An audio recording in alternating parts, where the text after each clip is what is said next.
Keberadaan jin sebagai makhluk ciptaan Allah tidak berbeda jauh dengan manusia. Golongan mereka sangat beragam. Ada yang muslim, kafir, jenis laki-laki dan perempuan, ada yang berperangai buruk dan ada pula yang baik.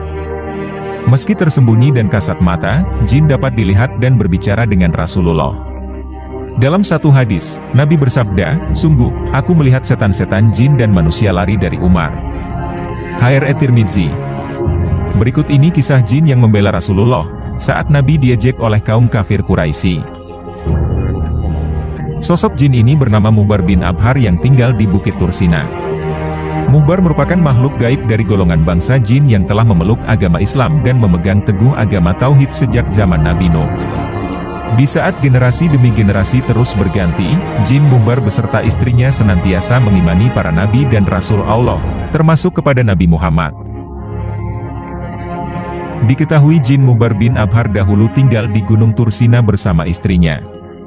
Namun ia lebih sering berkeliling ke banyak tempat, layaknya seorang musafir. Pernah pada suatu waktu jin Mubar memutuskan untuk pulang kembali ke rumah. Namun sedihnya ia menjumpai sang istri yang sedang menangis. Jin Mubar lantas menanyakan sebab istrinya menangis. Ternyata penyebab istrinya menangis adalah karena ada salah satu jin kafir bernama Musfir yang telah menjelek-jelekan Nabi Muhammad. Beberapa waktu sebelumnya, memang telah terjadi peristiwa menggemparkan di kota Makkah, karena berhala milik Walid bin Mughirah bisa berbicara. Walid merupakan seorang pembesar kafir Quraisy saat itu. Peristiwa itu berawal saat kaum Quraisy ingin menyatukan pendapat dalam menyikapi dakwah Nabi terutama menjelang dimulainya musim haji. Kala itu, mereka menolak dakwah dan ajakan Nabi Muhammad untuk bertauhid. Berbagai isu pun muncul seperti menyatakan kalau Nabi Muhammad adalah dukun, penyair, penyihir, pengacau, provokator, radikal, orang sinting dan berbagai usulan lain. Walid menolak semua isu itu, karena semua itu sangat jauh dengan kenyataan yang ada pada pribadi dan perilaku Nabi Muhammad. Ketika kaum Quraisy meminta usulan dari Walid, ia meminta waktu 3 hari untuk memikirkan jawabannya. Dalam waktu 3 hari tersebut Walid bin Mughirah melakukan penyembahan kepada berhalanya yang bernama Hubal. Walid juga melakukan tirakat seperti tidak makan, minum dan juga tidur. Kemudian ia juga memberikan persembahan yang luar biasa kepada berhala Hubal. Setelah 3 hari Walid berkata kepada berhala Hubal, "Wahai berhalaku, demi penyembahan yang aku lakukan dalam 3 hari ini beritahu aku tentang Muhammad."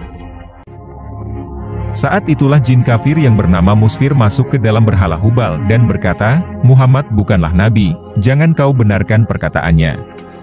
Ketika itu jin Musfir juga menjelek-jelekan Nabi Muhammad hingga membuat Walid bahagia. Walid lantas mengabarkan berita itu kepada orang-orang kafir Quraisy. Kemudian keesokan harinya mereka mengundang Nabi Muhammad untuk hadir dan berkumpul di halaman Ka'bah. Nabi Muhammad lantas menyanggupi dan datang bersama Abdullah bin Mas'ud. Saat semua telah berkumpul mulailah Walid memberi persembahan kepada berhalanya dan menanyakan seperti hari sebelumnya. Jin Musfir segera masuk ke dalam berhala Hubal, kemudian berbicara dan menjelek-jelekan Nabi Muhammad. Nabi Muhammad sangat sedih sekali mendengar hal itu. Karena dia tahu kalau yang berbicara itu sebenarnya adalah setan yang terkutuk. Setelah mendengar patung Hubal yang bisa berbicara, kaum kafir Quraisy sontak bersorak gembira. Jadi peristiwa inilah yang awal mulanya membuat istri jin Mubar menangis. Setelah mendengar penjelasan dari istrinya, jin Mubar lantas sangat marah sekali. Ia kemudian mencari jejak jin kafir Musfir dan mengejarnya hingga membawanya ke Makkah.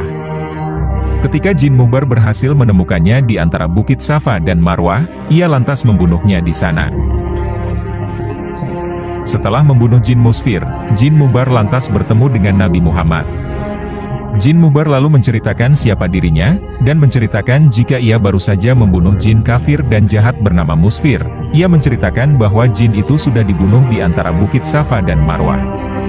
Kepalanya terpotong dan berada di kandang kuda, sedangkan badannya terbagi, di antara Safa dan Marwah menyerupai seekor kambing tanpa kepala. Jin Mubar juga menunjukkan pedangnya yang masih berlumur darah jin Musfir. Setelah mendengar kabar dari jin Mubar, Nabi Muhammad lantas merasa gembira sekali. Nabi lantas mendoakan kebaikan kepada jin Mubar. Jin Mubar kemudian ingin mengejek-ngejek berhala orang-orang kafir Quraisy, sebagaimana mereka telah mengejek Nabi Muhammad. Pada kesempatan selanjutnya, orang-orang kafir Quraisy kembali mengundang Nabi Muhammad di pertemuan keesokan harinya. Saat hari yang ditentukan telah tiba, Nabi Muhammad hadir dan mendapati orang-orang kafir tengah sibuk menghiasi berhala Hubal dengan perhiasan dan sesembahan. Orang kafir Quraisy kemudian meminta berhala Hubal untuk mengejek Nabi Muhammad kembali. Saat itulah jin Muhbar lantas masuk ke dalam berhala Hubal dan mengeluarkan perkataan yang sangat mengagetkan kaum kafir Quraisy. Patung berhala itu berkata, "Wahai penduduk Makkah, ketahuilah bahwa Muhammad ini adalah Nabi yang hak. Agamanya benar, ia mengajak kepada jalan yang benar. Kalian semua dan berhala-berhala kalian ini tidak ada gunanya, jika kalian tidak membenarkan dan mengimaninya, maka kalian akan berada di neraka jahanam dan kekal di dalamnya. Ikutilah Muhammad, ia adalah Nabi Allah dan makhluk terbaiknya." Setelah mendengar perkataan aneh dari berhala Hubal itu, Abu Jahal lantas bangkit dan membanting patung berhala itu ke tanah sampai pecah berkeping-keping.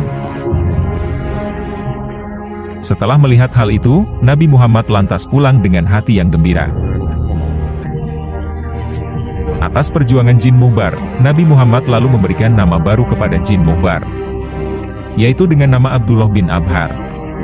Jin Muhbar ini lantas sangat gembira sekali atas pemberian nama baru oleh Nabi Muhammad tersebut. Ia bahkan menyenandungkan syair untuk membanggakan nama barunya dan perjuangannya dalam membela Nabi Muhammad. "Aku adalah Abdullah bin Abhar. Sesungguhnya aku telah membunuh setan yang durhaka yaitu Musfir." Semoga kisah ini bermanfaat dan bisa menambah rasa cinta kepada Nabi Muhammad dan semoga kita semua mendapat syafaat beliau di akhirat kelak.